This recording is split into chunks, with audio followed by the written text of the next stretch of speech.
Video saya yang membahas mengenai kenapa jumlah masjid itu banyak dan ada di mana-mana, bisa di SPBU, sekolah, kampus, mall, dan seterusnya, yang saya posting di TikTok dan Snack Video itu menuai banyak sekali komentar dan respon positif. Bukan hanya dari orang Islam, tapi juga dari sahabat-sahabat kita non-Muslim, Kristen, Buddha, Hindu, Konghucu, dan lain sebagainya. Keren banget, saya ingin mengucapkan banyak terima kasih. Dan di video kali ini saya ingin mengapresiasi beberapa pengirim komentar. Kita akan bacakan ya. Kita akan bacakan di video ini. Kalau video ini melebihi 5 menit, maka Anda bisa cari video lengkapnya di akun YouTube saya, Agnia TV. Kita akan posting kalau video ini lebih dari 5 menit ya. Versi fullnya bisa dilihat di Agnia TV. Kalau kurang dari 5 menit ya sudah, berarti cukup di sini aja. Oke, baik. Yang pertama terima kasih buat Mei Yu. Betul Pak, di Taiwan yang mayoritas Konghucu, tapi di stasiun besarnya cuma ada tempat sholat untuk orang Muslim saja, yaitu musola. Salam katanya. Nih, saya tulis di sini ya. Itu sama dengan waktu saya ditugaskan ke Filipina pas landing. Itu yang saya cari adalah musola, karena waktu itu udah masuk waktu sholat subuh dan itu udah sangat siang gitu ya untuk ukuran sholat subuh. Saya cari kemana-mana nggak ada, ketemulah dengan petugas dan alhamdulillah petugasnya memberitahu ada satu sudut kecil di situ ada tempat sholat, dan itu buat kami membuat senang banget, saya hampir nangis itu. Ternyata di sana ada tempat sholat. Kemudian pas saya masuk ke, waktu itu saya bergabung dengan para jurnalis olahraga, waktu SEA Games ya. Nah itu juga saya komplain karena di tempat berkumpulnya wartawan itu tidak ada tempat sholat. Akhirnya saat itu juga manajernya datang ke saya, manajer gedung itu, dan memohon maaf, dan saat itu juga disiapkan tempat sholat. Keren banget. Itu di tempat yang mayoritasnya bukan umat Islam ya, apalagi di sini. Ada lagi nih, tahun 2018 dari Ilham 5_ Juanda. Saya ke Thailand, negara Buddha. Di Suwarna Bumi Airport hanya ada musola. Kemudian di setiap rest area juga hanya ada musola. Nah, di tempat-tempat yang tidak mayoritas Muslim pun mereka tahu bahwa Muslim itu harus sholat 5 waktu dalam sehari. Saya juga baru tahu nih, banyak sekali teman-teman yang komentar, yang mereka dari Nasrani dan seterusnya, mereka juga ada waktu-waktu untuk doa ya. Terima kasih sekali, itu membuat saya jadi tambah wawasan. Terima kasih banget. Dan tapi mungkin kalau untuk doa di Islam juga banyak doa-doa yang bisa dilakukan di banyak tempat, tidak harus di musola atau di masjid. Tapi untuk sholat berjamaah, yang berjamaahnya saja itu dianjurkan, bahkan sebagian mengatakan mewajibkan. Itu memang kita butuh tempat gitu ya. Sesederhana apapun gitu ya. Pokoknya tempat yang kita sebut surau, musola, masjid, dan yang lainnya.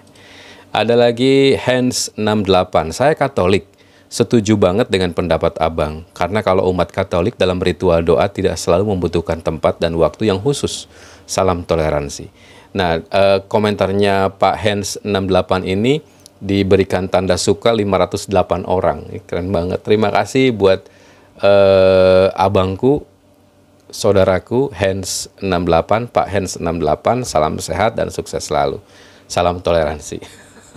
Nanti di video-video berikutnya saya ingin membahas soal salam toleransi, karena ini sangat sering sekali kita dengar dalam beberapa akhir-akhir ini ya, gitu. Sering banget salam toleransi. Apakah dengan mengucapkan salam toleransi itu membuat toleransi kita makin erat? Harapannya begitu ya. Kemudian Ibu Kusrini 169. Dulu saya Katolik, setelah mu'alaf baru dapat dipahami kenapa setiap tempat ada musola. Karena setiap jam yang Muslim diwajibkan sholat beda dengan agama sebelumnya. Ya, maksudnya karena setiap jam-jam tertentu itu harus ada sholat. Oke, terima kasih Ibu Kusrini 169. Semoga Ibu istiqomah dalam Islam dan bisa memberikan banyak pemahaman kepada orang-orang yang baru masuk Islam, juga termasuk kepada saya yang sudah dari lahir Islam ya, supaya mendapatkan pencerahan-pencerahan.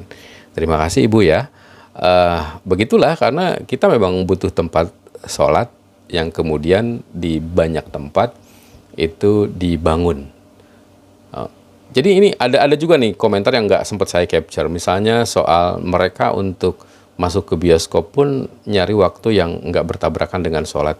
itu saya alami banget. Jadi saya sekeluarga itu, saya, istri, dan 2 anak. Kalau kita mau nonton film, kita cari waktu yang bisa sholat maghrib dulu. Oke, bisa sholat maghrib dulu. Kemudian kita agak lari-lari ke XX1 misalnya.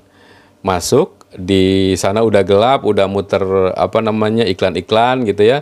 Dan kita baru duduk, dan selesai film itu baru kita sholat lagi di mall yang sama.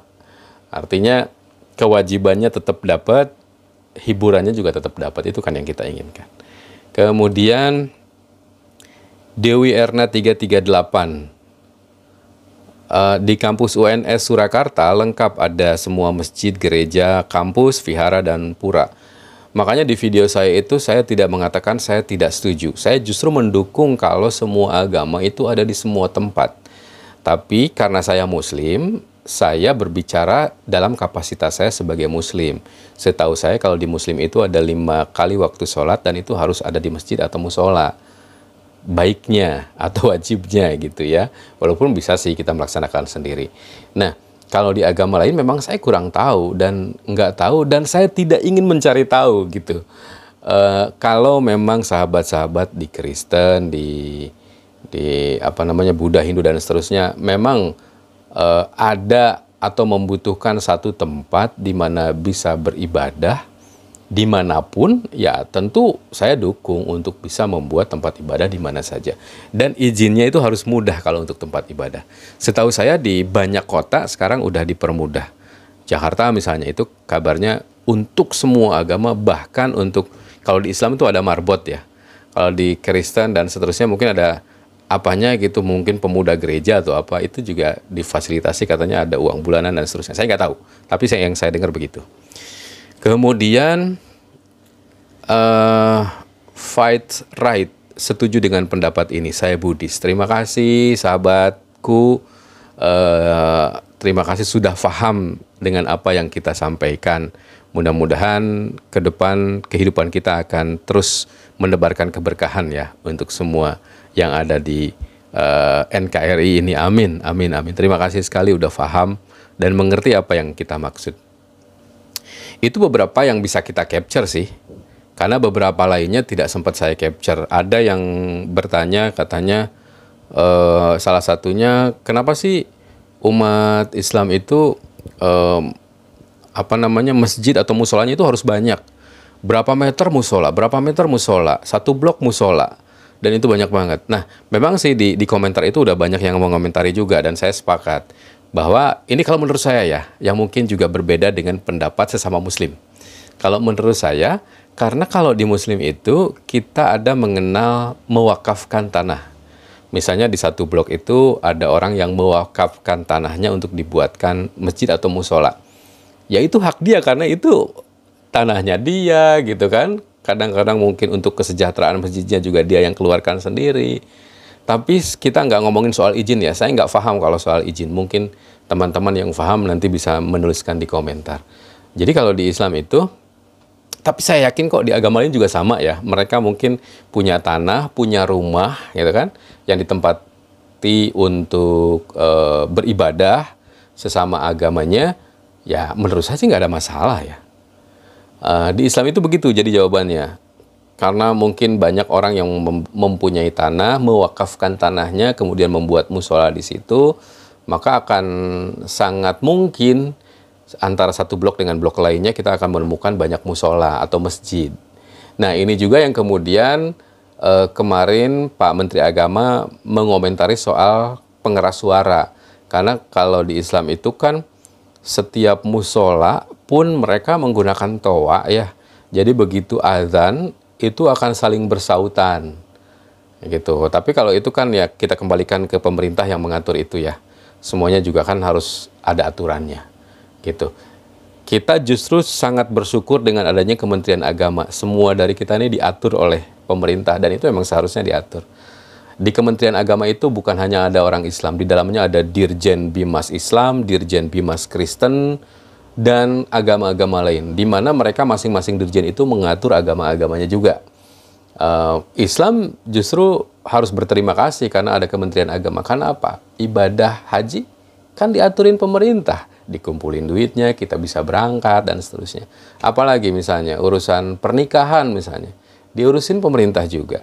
Dan hal-hal lain, umroh dan seterusnya, banyak banget yang semuanya kita harus berterima kasih kepada pemerintah. Jadi kita ambil sisi positifnya saja. Baik, terima kasih sudah menonton tayangan ini lebih dari 5 menit. Itu artinya sebagian video ini hanya bisa Anda tonton di YouTube channel Agnia TV. Jangan lupa follow, jangan lupa subscribe, like, and comment, share kalau ini bermanfaat.